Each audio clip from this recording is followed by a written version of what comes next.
Hello folks, now that thanks to the 1110 PTR, we now know where we're going to be going next in the World Within. I thought it could be a bit of a fun to take a look further ahead and see if we can guess where the rest of the World Within is going and how it will lead us into the next expansion. While this video is almost entirely speculation, I will be discussing stuff from the PTR, including the storyline. So do be aware that there will be some story spoilers in this video. In the War Within, so far, we've faced an attack by Xal'atath and the Nerubians of Azj-Kahet that at least appears to have been orchestrated by Xal'atath in order for her to use the conflict to somehow extract some additional energy into her dark heart. We saw this in the finale of the 1100 storyline, where Illyria has the realization that Xal'atath had effectively unleashed us on the Nerubians. I say appears because Xal'atath has always been pretty enigmatic, and it would be entirely within her character for that to be a 4D chess misdirect. The big question behind all of this is what exactly is the Dark Heart, and what is Xal'atath up to with it? Back in the Dawn of the Infinite Dungeon, Iridikron describes it as a hunger lost to the ages, and that makes me wonder if this item was the cause of Galakrond's insatiable hunger as was described in the original Dawn of the Aspects book. This opens up the potential that Galakrond was itself, at the time, some kind of a pawn, maybe of the void, that was being used to consume as much energy as possible, probably to feed into that artifact. And now, of course, we've seen Xal'atath consume pretty much all of Dalaran's energy, presumably also a huge bunch of energy from our fight with Queen Ansarak, and when Illyria interrupted her, she was busy siphoning the void out of Beledar, which is likely to be a part of Azeroth's essence. This is clearly part of some kind of plan. This device looks very similar to the Heart of Azeroth, and perhaps could even be a void counterpart to our heart, and it is doubtless for Xal'atath a major tool. But to what end? This device was given to Xal'atath by Iridikron, who has been very open and transparent about his motivation, which is the defeat of the Titans. And this means that at least she's managed to convince Iridikron that her goal will involve the Titans' destruction. Iridikron also hinted back in the Dawn of Infinites that part of the plan, at least, is to lure the Titans back to Azeroth. And how is Xal'atath and Iridikron going to achieve that? Most likely, it's going to be by attacking Azeroth, and that, I suspect, is where we are headed next. While our visit to the Undermine is definitely going to feel like a bit of an interlude from the main story, the reason we are there is thanks to Gallywix's machinations, which have included mining a link to the Ringing Deeps from Undermine. A major part of that, I suspect, is that he is aiming to get access to the Black Blood, that mysterious corruption we've already seen in the depths of Azj-Kahet. And now, in the new Ringing Deeps area, we also see it via the excavation Site 9 Delve, where it's pretty much made explicit that the goblins are mining that corruption. But here's the thing, mining isn't always just about extracting stuff. It can also be about opening up areas underground. So is it possible that that mining activity, instead of digging up the Black Blood to be used, is actually digging deeper into Azeroth to open up a way to allow that blood and corruption to go deeper and get closer to Azeroth? This narrative, I think, is definitely going somewhere, but I also think there's going to be another bit of a distraction before we get to the final destination. After patch 1110, the next patch is named Nightfall. And my current theory for Nightfall, which I will admit is based solely on the name of the patch, is that Beledar is going to turn dark and stay dark, plunging the Arathi into the crisis that they have clearly been fearing for a very long time. All the indications from the lore is that Beledar is a shard of crystallized essence of Azeroth, kind of like a supercharged blood clot. And similar to the Naru, it does seem to have both a light and a void side, which almost certainly means so does Azeroth. And for sure, we, the denizens of Azeroth, are not going to want to see that void side. And so that dark phase is going to bring the void to Hallerfall. And that's most likely where the revisited horrific visions will come in. We've seen plenty of signs that Azeroth's song is affecting more and more of the denizens of Azeroth.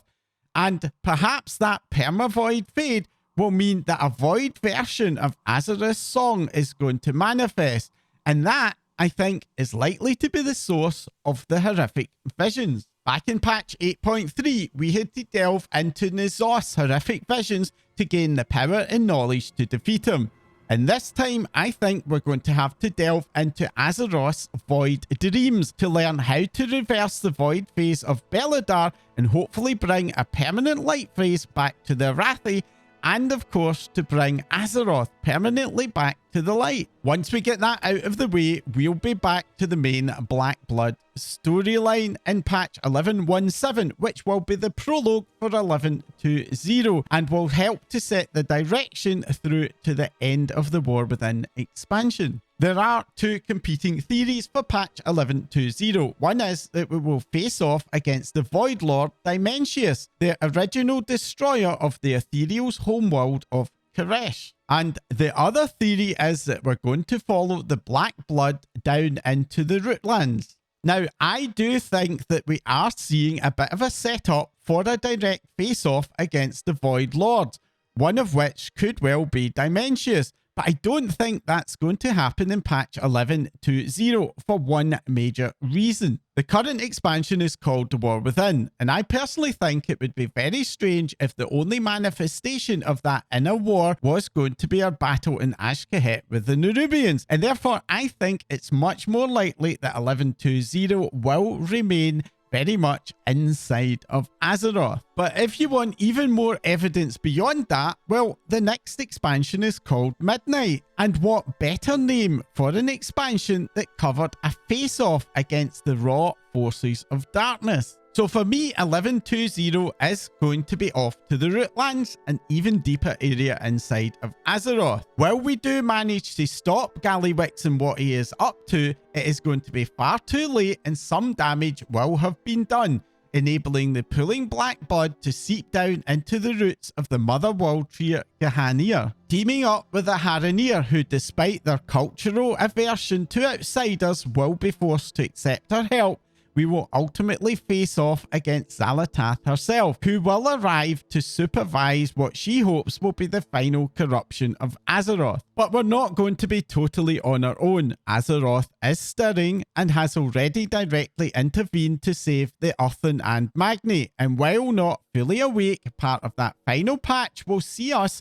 start to make some direct contact with Azeroth to gain some kind of power up to combat Xal'atath, who is becoming fairly clear is much more powerful than any single old god ever was. This time though, our victory is not going to see the end of Xal'atath.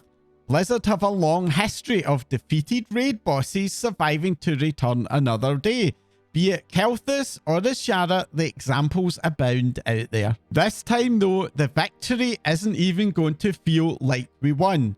Yes, we will disrupt Xal'atath's plans and we will save Azeroth, but it's going to happen in a way that will bring the Void to us. It did cross my mind that the planet could fall to the Void, but I think that would lead to far too much purple and black, something that Metzen has said he thought would be a gameplay issue in the past. So rather than Azeroth going purple, how about the sky changing in some way? Perhaps the appearance of Koresh fully fallen to the Void, and a void world soul at its heart in our sky, with Azeroth being the one remaining shining light in the great dark beyond against the encroaching void. That would be quite a setup, but one that certainly befits the title of Midnight. Having a void planet in the night sky, or perhaps just a giant rift into the void, would be a major crisis.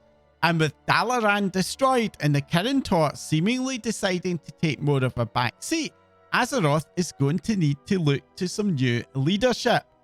And that's going to be the impetus for the reunification of the elves that Mexen announced back in BlizzCon 2023. Now, don't worry, I don't think Xal'atath is going to be going anywhere. She is by far the best villain since Gul'dan, possibly even since the Lich King, and we will see her frequently during Midnight. But I suspect that the real enemy there is going to be at least one Void Lord, and no doubt a surprise return of one of the old gods. I want to say Yogg-Saron, but with the last Titan announced as being set in Northrend, I personally feel that that's the time he's going to show up. So maybe it's more likely we'll see somebody like Cthulhu making a return. Or perhaps, with the Void in the night sky, could we get a new old god? How that story will ultimately play out, your guess is as good as mine, but my current thinking is that we will defeat the Void by the end of Midnight, and that's going to become part of the setup for the next expansion, The Last Titan. All of these Void shenanigans and the continued threat to Azeroth is going to get the attention of the Titans, and yes, they are coming back for The Lost Titan. Given the recent indications that Azeroth had attempted to resist them, it seems very likely that they are not going to be returning as either her or our friends. And this time around, when we are called to defend Azeroth, it's going to be the World Soul herself that we are going to be fighting for. The big question there, of course, is what is Illidan going to make of all of this? And whose side is he going to be on? Because if the Titans do come back, I think he's going to be with them. There are, of course, lots of other interesting questions that remain unanswered. For example, are we going to see Azeroth's birth into an actual entity? At first glance, that feels like it could destroy the world. But with it being like Azeroth, perhaps that's not really how it would work. The other big question, of course, is where is the light going to fit into all of this? There have been a lot of hints that the light, just like the Titans, are really only on our side when we turn out to have the same goals as they do. Personally, I think that facing off against both the Light and the Titans would lead to a very confusing narrative. So my prediction is that that particular narrative thread may well be left to one side for the far future. No matter what, if you are into the game's lore, given the step change upwards in the quality of the in-game narrative, I do think that we lore fans are going to be eating real good for the next few years. Anyway, that's my personal take on where we're likely to go next. Am I right or not? Well, only time will tell. And perhaps I'll eventually do a look back video when we can all laugh at how far off I turned out to be. I'm currently on the final push to reach 1,000 subscribers, a very important milestone for any new YouTube channel, and it would mean the world to me if you could help by hitting that subscribe button if you haven't already to help push my channel over the line. You can also hit the bell icon to make sure you get notifications whenever a new video goes live, as well as my weekly updates of all of the World of Warcraft news every Saturday. I do a ton of videos diving into endgame content, Mythic Plus, lore, as well as reviews and opinions of all the new content. And of course, don't forget to comment down below as well. Do you think that Blizzard will take the story in a different direction from the one I've set out here? And what villains would you like to see in that storyline? If you've enjoyed this dive into lore speculation, then do let me know by hitting that like icon. All your likes, comments, and even those views help to make my channel more visible. And for that, I thank you. That's all for now. Thanks for watching.